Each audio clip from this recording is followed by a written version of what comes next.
Now let's take a moment to dive into the judgment scene that Daniel sees in the dream. And we are going to just look at Daniel 7 verse 9 to begin with. I beheld till the thrones were cast down, and the Ancient of Days did sit, whose garment was white as snow, and the hair of his head like pure wool, and his throne was like the fiery flame, and his wheels as burning fire. Now there's a couple clues that helps us to understandment. This is a judgment scene that is interjected into the middle of Daniel's dream, and it has significance, or it wouldn't have been shown to Daniel. And we know that this judgment scene, that this is a judgment scene because of the language that is used. When it says the thrones were cast down, it means that the judgment seats have been set. They've been set in place, and now there's a court. There's going to be a proceeding that's going to take place. And the word to set is rima in Aramaic. So the judgment seats, the thrones, the judgment seats have been rima, means they've been set. Now, who is the Ancient of Days here? Well, this is interesting because this is the only place in the Bible that the name or the title is given to someone, Ancient of Days. And it really is what it says it is. If you look up the Aramaic, ancient, it's just means old, and days means time or old, and so it just means what it is. And the very nature of the name, we can assume that it's the eternal God. I mean, how much older can you get? The Ancient of Days, the eternal God, the everlasting God of heaven. Now we can see in the biblical narrative that God takes on the role of a father to his children, his people.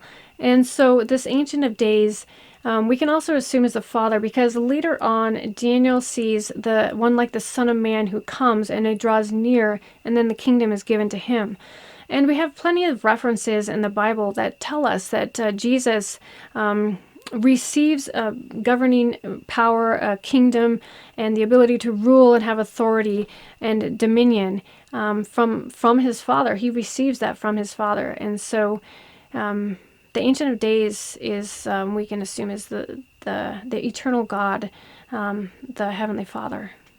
Now in Daniel 7 verse 10 is the next verse we're going to look at, and it says, "A fiery stream issued and came forth from before him. Thousands ministered unto him, and 10,000 times 10,000 stood before him, and the judgment was set, and the books were opened." Now who ministers unto God? Angels minister unto him. And an interesting place to find reference to this is in Hebrews 1, verse 7 and verse 14.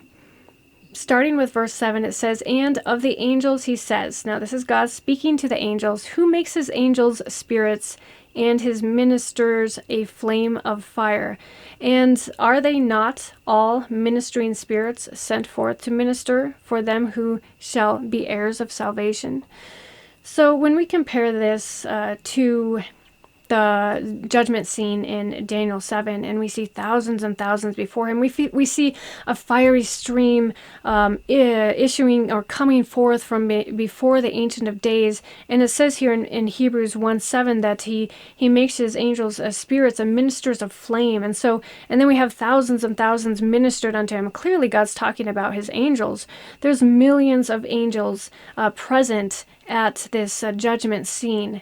And so that's a very interesting perspective that we are given privilege of seeing in this dream. Now this verse says that the judgment was set and the books were opened. From other references in the Bible, we know that there are books in heaven. There's certainly more than one, and I'm going to give you one example though right now, and that's in Revelations 21:27, where it talks about the book of life, or the Lamb's book of life, or the book of the Lamb. And so that's one of the books that's open. Maybe a few other books are opened that I don't have reference for them right now because we don't have time. But I want to bring out 3 distinctive stages that we see to this judgment scene. First is the investigative stage. And then there's the verdict, where the sentence is, the final decision has been declared, it's been pronounced. And then the third stage is when that judgment is finally carried out, the action is performed, and the judgment is actually carried out. And so that's what we see in Daniel 7 here. It's not in order, so logically we have to put it in order. So verses 9 and 10, we see the investigative stage of the judgment. The eternal God is there. There's millions of angels around him and before him, and everyone's attending this courtroom scene, and the judgment seats have been set and put in place, and then the books are opened. And so there's an investigation going on. And that's normal, right? Because in a moral court, that would be the function. There would be an investigation of the evidence. Since this judgment scene is not completely in order in Daniel 7, we just need to gather all the verses in Daniel 7 about the judgment and assemble them in a way that makes logical sense. And the reason they're not in order is because the attending angel gives us more interpretation to what's going on in the judgment. And we're going to look at some of that interpretation now. And that's in Daniel 7, verse 26 and 27. But the judgment shall sit, and they shall take away his dominion before it was talking about the little horn.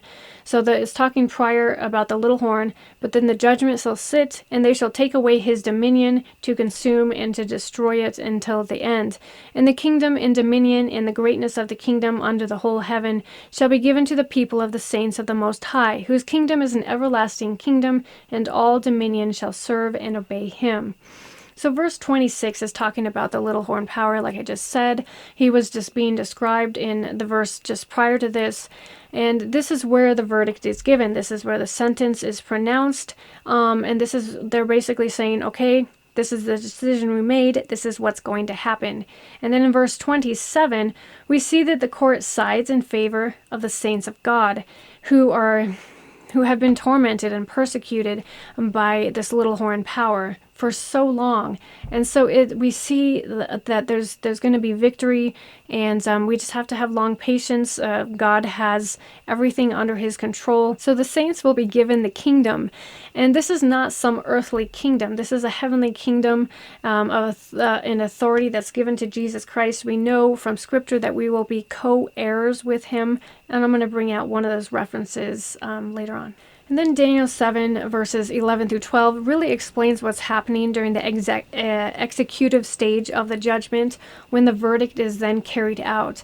Like I said, Daniel hears a voice. He hears the voice of the little horn, and he turns to see, and he sees that the fourth beast is just utterly destroyed and burned up. And so Daniel sees the judgment is carried out upon the little horn. He sees that prior. He's getting future insight into what's actually going to happen. He sees it actually happening. Daniel also describes that the other beasts that had come before the fourth beast, he sees that they were given a particular time in which they would rule, and then that time was taken away from them. We really see in this that God is in control of the nations, and he has the final say. He has the final judgment, and it will be carried out after an investigation, which is right. That makes sense. And I want to take note that there's more to the final judgment than just destruction of earthly powers and evil kingdoms and so forth. But there's also the restoration of a heavenly kingdom. So there's a restoration of the way God meant for it to be, how it was at the very beginning. It will be restored. God's kingdom of love will rule once again. Now we're going to look at Daniel 7, verse 13 through 14. I saw in the night visions, and behold, one like the Son of Man came with the clouds of heaven, and came to the Ancient of Days, and they brought him near and before him. And there was given him dominion and glory and a kingdom, and all the people and nations and languages should serve him.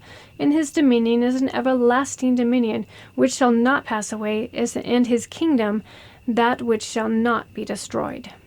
Now, I already went over this just briefly, where Jesus, the Son of Man, comes in the clouds of heaven, and he comes near to the Ancient of Days to receive the kingdom.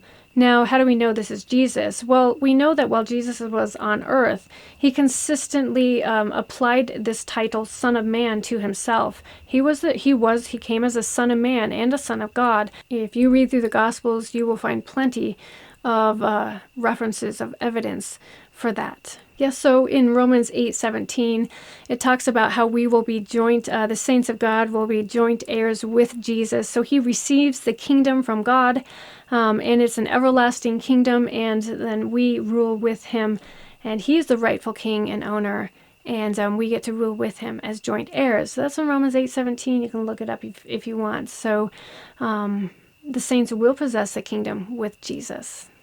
So we can know that since God sees all things and he is orchestrating the details of history, that he can also be over the details of our lives. There's nothing out of his control. Sometimes he allows things to happen in our lives that we just don't understand. That's because we don't have the whole picture that he has.